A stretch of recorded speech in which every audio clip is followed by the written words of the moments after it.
आनंद charitable trust व शिवसेना आयोजित चैत्र नवरात्रोत्सव पाठपूजन संपन्न। आनंद चॅरिटेबल ट्रस्ट व शिवसेना नेते माजी खासदार राजन विचारे यांच्या वतीने आयोजित चैत्र नवरात्रोत्सवाच्या निमित्ताने आज देवीचे पाठपूजन विधीपूर्वक संपन्न झाले। येणाऱ्या चैत्र नवरात्रोत्सवाचे आयोजन गुढीपाडवा गुरुवार दिनांक 19 मार्च 2026 ते रामनवमी दिनांक 26 मार्च 2026 या कालावधीत गुरुवर्य धर्मवीर आनंद दिघे साहेब टॉवर, श्री छत्रपती शिवाजी महाराज मैदान, जांभळी नाका, ठाणे येथे करण्यात येणार आहे। या नवरात्रोत्सवाच्या प्रारंभी आज पारंपरिक पद्धतीने देवीचे पाठपूजन करण्यात आले। हे पूजन माजी खासदार श्री राजन विचारे व त्यांच्या पत्नी सौ नंदिनी विचारे यांच्या हस्ते भक्तिभावाने पार पडले। याप्रसंगी परिसरातील अनेक शिवसैनिक, पदाधिकारी व कार्यकर्ते मोठ्या संख्येने उपस्थित होते। सर्वांच्या उपस्थितीत उत्सवाच्या तयारीला शुभारंभ झाला असून येणाऱ्या नवरात्रोत्सवात विविध धार्मिक व सांस्कृतिक कार्यक्रमांचे आयोजन करण्यात येणार आहे। पाहूया या पाठपूजन सोहळ्याचे काही दृश्य।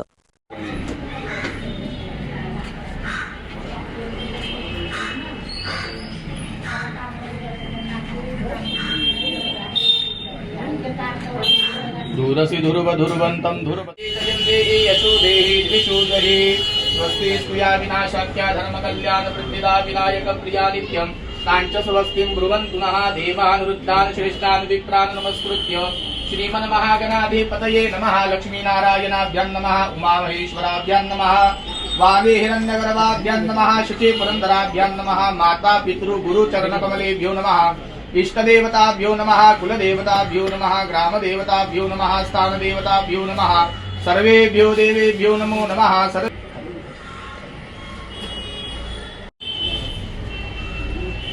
देहि सौभाग्य आरोग्यं देहि मे परमं सुखं रूपं देहि जयं देहि यशो देहि द्विषोदहि स्वस्ति स्तुया विनाशाख्या धर्मकल्याणप्रतिदा विनायकप्रिया नित्यं ताञ्च स्वस्तिं ब्रुवन्तु नः देवानुरुद्धान् श्रेष्ठान् विप्रान् नमस्कृत्य श्रीमन्महागणाधिपतये नमः लक्ष्मीनारायणाभ्यां नमः उमामहेश्वराभ्यां नमः वागे हिरण्यगर्भाभ्यां नमः शुचे पुरन्दराभ्यां नमः माता पितृ गुरु चरणकमलेभ्यो नमः इष्टदेवताभ्यो नमः कुलदेवताभ्यो नमः ग्रामदेवताभ्यो नमः स्थानदेवताभ्यो नमः सर्वेभ्यो देवेभ्यो नमो नमः।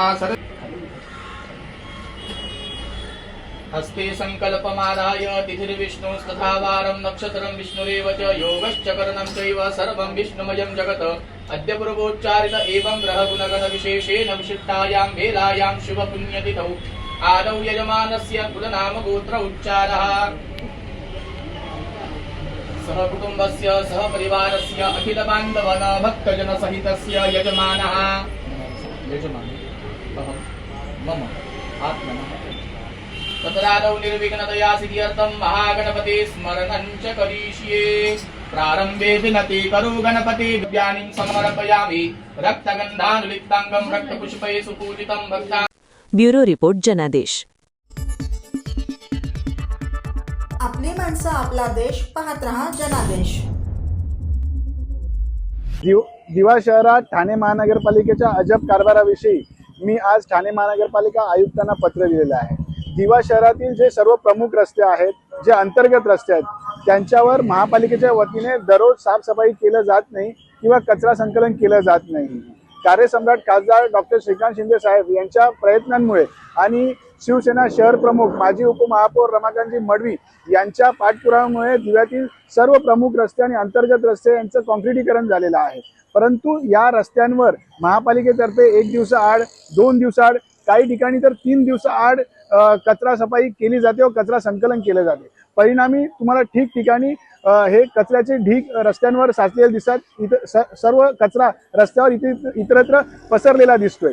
मी आज या संदर्भात महापालिका आयुक्तांना पत्र लिहून ही साफसफाई आहे सर्व प्रमुख रस्त्यावर दिवा शहरात ही दररोज झाली पाहिजे आणि कचरा संकलन देखील दररोज झाला पाहिजे।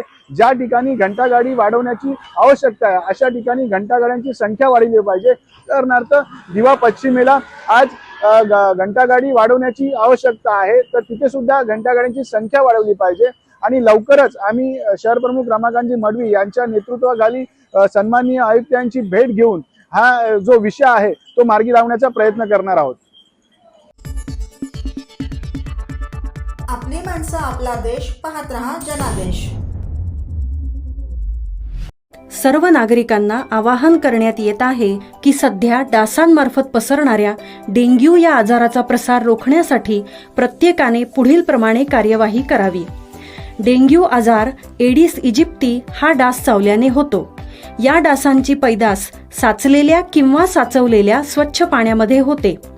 8 दिवसांपेक्षा जास्त दिवस पाणी उघडे व साचून राहिल्यास त्यात डास अंडी घालतात. अंड्यांच्या अळ्या तयार होऊन पुढे डास तयार होतात. यासाठी आपल्या घरातील पाणीसाठे उदाहरणार्थ बॅरल्स, पिंपे, टाक्या, हौद, रांजणे इत्यादी दर आठवड्याला रिकामे करून घासून पुसून कोरडे करून पुन्हा भरावे. 1 दिवस कोरडा दिवस म्हणून पाळावा. पाणी साठ्यांना घट्ट झाकणे बसवावीत किंवा जुनी साडी, चादर, धोतर यांनी बांधून झाकून ठेवावीत, म्हणजे डास त्यात जाऊन अंडी घालणार नाहीत. घराच्या गच्चीवर, आजूबाजूला, अंगणात कोठेही पाणी साचू देऊ नये. भंगार सामान उघड्यावर टाकू नये. उदाहरणार्थ टायर्स, प्लास्टिक सामान, कुंड्या, टाकाऊ वस्तू इत्यादी. अशा सामानात पावसाचे पाणी साठून त्यात डेंग्यूच्या डासांची पैदास होते. घरातील कूलर्स, फ्रीजच्या पाठीमागील ट्रे हे देखील वेळोवेळी कोरडे करावेत. लक्षात ठेवा, नुसत्या फवारणीने डास घनता कमी होत नाही, तर त्यासाठी डास पैदास ठिकाणे नष्ट करणे ही आपल्या सर्वांची जबाबदारी आहे. कोणताही ताप अंगावर न काढता जवळच्या शासकीय रुग्णालयात मोफत औषधोपचार घ्या. अशा प्रकारे नागरिकांनी सहकार्य केल्यास डेंग्यूचा प्रसार रोखणे सहज शक्य आहे.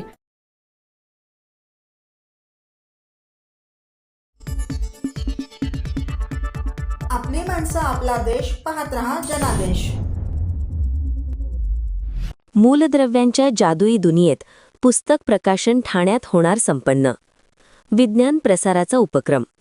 मराठी विज्ञान परिषद ठाणे विभाग आणि मराठा मंडळ ठाणे यांच्या संयुक्त विद्यमाने हेमंत साने लिखित आणि लोकवाङ्मय गृह प्रकाशित मूलद्रव्यांच्या जादुई दुनियेत या पुस्तकाचे प्रकाशन सोमवार दिनांक 9 फेब्रुवारी रोजी मराठा मंडळ हॉल 5 पाखाडी ठाणे पश्चिम येथे संपन्न होणार आहे.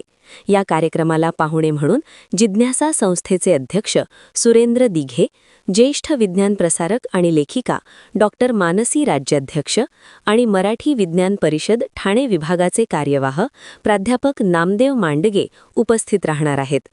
मराठा मंडळ ठाणेचे अध्यक्ष सुरेश सुर्वे व सरचिटणीस राजेंद्र साळवी हेही उपस्थित असतील. मूलद्रव्यांच्या जादुई दुनियेत या पुस्तकात 118 मूलद्रव्यांची माहिती मराठीत दिली असून अनेक वैज्ञानिक व अभियांत्रिकी संकल्पना सोप्या मराठीतून स्पष्ट केल्या आहेत. अशा प्रकारचे हे मराठीतील पहिलेच पुस्तक आहे. विद्यार्थी, पालक, शिक्षक व इतर जिज्ञासू मंडळींनी विज्ञानाच्या मराठीतून प्रसार करण्याच्या या उपक्रमाला आवर्जून उपस्थित राहून पाठबळ द्यावे, असे आवाहन मराठी विज्ञान परिषद ठाणे विभागाचे अध्यक्ष व ज्येष्ठ खगोल अभ्यासक दा.कृ. सोमण यांनी केले आहे. ब्युरो रिपोर्ट, जनादेश. आपली माणसं, आपला देश, पाहत रहा जनादेश. केंद्र सरकारच्या कॅशलेस उपचार योजनेची किमान मर्यादा 25 दिवसांनी वाढवावी, खासदार नरेश म्हस्के यांची मागणी. रस्ते अपघातातील जखमी व्यक्तींच्या उपचारासाठी केंद्र सरकारच्या रस्ते वाहतूक आणि महामार्ग मंत्रालयाने लागू केलेल्या कॅशलेस उपचार योजनेतील अतिदक्षता विभाग ची मर्यादा किमान 25 दिवसांपर्यंत वाढवावी, तसेच उपचाराची रक्कम 5 लाख रुपयांपर्यंत वाढवावी, अशी मागणी शिवसेना शिंदेगट पक्षाचे खासदार नरेश म्हस्के यांनी लोकसभेत केली. योजनेमध्ये या 2 सुधारणा केल्यास गोरगरीब, कष्टकरी आणि सर्वसामान्य नागरिकांना दिलासा मिळेल, असा दावाही त्यांनी केला. रस्ते अपघातातील जखमी व्यक्तींच्या उपचारासाठी केंद्र सरकारच्या रस्ते वाहतूक आणि महामार्ग मंत्रालयाने कॅशलेस उपचार योजना सुरू केली आहे. मोटार वाहन कायदा 1988च्या कलम 162 अंतर्गत रस्ते अपघात पीडितांसाठी ही योजना 5 मे 2025 रोजी सुरू करण्यात आली. देशभरात रस्त्यावर होणाऱ्या अपघातांचे प्रमाण खूप वाढले आहे. कमावता व्यक्ती अपघातात जखमी झाला की त्यांच्या उपचारासाठी कुटुंबावर आर्थिक संकट ओढावते. अशा परिस्थितीत केंद्र सरकारच्या रस्ते परिवहन आणि महामार्ग मंत्रालयाने सुरू केलेली कॅशलेस उपचार योजना ही निश्चितच उल्लेखनीय बाब आहे. गोल्डन आवर म्हणजे अपघातानंतरचे पहिले काही तास. या काळात उपचार मिळाला तर अनेकांचा जीव वाचू शकतो. ही संकल्पना लक्षात घेऊन सरकारने सुरू केलेली ही योजना नक्कीच दिलासादायक आहे, असे खासदार नरेश म्हस्के म्हणाले. आज देशभरामध्ये रस्त्यावरील अपघाताचे प्रमाण वाढलेलं आहे आणि अपघात झाला की माणसाचा जीव जाऊ शकतो. गरीब मध्यमवर्गीय नागरिक यामध्ये जर सापडले तर त्यांच्या संपूर्ण कुटुंब रस्त्यावर येतं. याकरता केंद्रीय रस्ते महामार्ग आणि सडक परिवहन मंत्रालयाने एक योजना सुरू केलेली आहे. अपघात झाला की गोल्डन आवर म्हणतो की ताबडतोब काही तासातच जर आपण उपचार केला, उपचार मिळाले तर तो रुग्ण बरा होऊ शकतो. याकरता 1.5 लाख रुपयाची ट्रीटमेंट, कॅशलेस ट्रीटमेंट आणि 7 दिवसाची ट्रीटमेंट असं या योजनेचं स्वरूप आहे. एम्स असेल, त्याचबरोबर मोठे मोठे हॉस्पिटल्स असतील, त्यांनी केलेल्या सर्वेक्षणाच्या आधारे याकरता 1.5 लाखामध्ये ही ट्रीटमेंट होत नाही. त्याकरता जास्त पैशांची गरज असते आणि 7 दिवसाच्या मध्ये सुद्धा रुग्ण बरा होण्याकरता जास्त दिवस लागतात. 7 दिवसात रुग्ण बरा होत नाही. ब्रेन इंजुरी असेल, पाठीच्या कण्याचं जर मोठी दुखापत झाली असेल तर जवळ 18 ते 25 दिवस तो रुग्ण बरा होण्याकरता लागतो.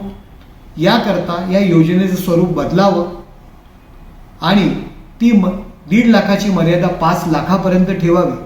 7 दिवसाची मर्यादा ही 18 ते 25 दिवसापर्यंत ठेवावी. हा मुद्दा, या योजनेत बदल करण्याचा मुद्दा आज संसदेमध्ये 377 नियमाच्या आधारे मी मांडलेला आहे. लोकसभा अध्यक्षांना मी विनंती केलेली आहे की जर एखाद्या व्यक्तीचा अपघात झाला तर संपूर्ण कुटुंब रस्त्यावर येतं आणि जी काही आपली योजना आहे त्या योजनेमध्ये बदल करायला पाहिजे आणि ती मर्यादा 1.5 लाखाची 5 लाखापर्यंत करावी. 7 दिवसाची मर्यादा 18 ते 25 दिवसापर्यंत करावी. ही मागणी आज संसदेत मी केलेली आहे आणि मला आशा आहे की लवकरात लवकर माझ्या या मागणीचा विचार होऊन याची जी काही खर्चाची मर्यादा आहे ही 5 लाख रुपये आणि 7 दिवसाची मर्यादा आहे ही 18 ते 25 दिवसापर्यंत सरकार वाढवेल. आणि सरकारला विनंती करतो की लोकांचं आयुष्य उद्ध्वस्त होण्यापासून आपण वाचूया. रस्त्यावरती जे अपघात होत आहेत त्यांना आपण बाहेर काढूया आणि सरकारतर्फे ही मोठी मदत त्यांना करूया. योजना आणखी प्रभावी आणि उपयुक्त ठरण्यासाठी काही सुधारणांची आवश्यकता आहे. देशातील एम्स तसेच इतर नामांकित रुग्णालयांच्या आकडेवारीनुसार मस्तिष्काला झालेली गंभीर दुखापत आणि पाठीच्या कण्याला झालेली इजा अत्यंत गंभीर असते. अशा रुग्णांना धोका टळेपर्यंत सरासरी 18 ते 25 दिवस अतिदक्षता विभागामध्ये ठेवणे आवश्यक असते. सध्याच्या कॅशलेस उपचार योजनेत फक्त 1.5 लाख रुपये आणि 7 दिवसांपर्यंतच अतिदक्षता विभागात उपचारांची मर्यादा ठेवण्यात आली आहे. अपघात झाल्यावर रुग्णालयात दाखल झालेला रुग्ण 7 दिवस अतिदक्षता विभागामध्ये उपचार घेतो, पण 7 दिवसांनंतरही तो पूर्णपणे बरा झाला नसेल तर त्याच्यावर पुढील उपचारांचा खर्चाचा भार येतो. हा खर्चही खूप असतो. गरीब, कष्टकरी, मध्यमवर्गीय कुटुंबासाठी हा खर्च परवडणारा नसतो. यामुळे काही कुटुंब उपचार थांबवतात, काही कर्ज काढतात, तर काहींच्या आयुष्यभराची कमाई उपचारामध्ये संपून जाते. अशा वेळी रुग्णाला पुन्हा धोका निर्माण होऊ शकतो, अशी बाब खासदार नरेश म्हस्के यांनी सभागृहाच्या निदर्शनास आणून दिली. ब्युरो रिपोर्ट, जनादेश.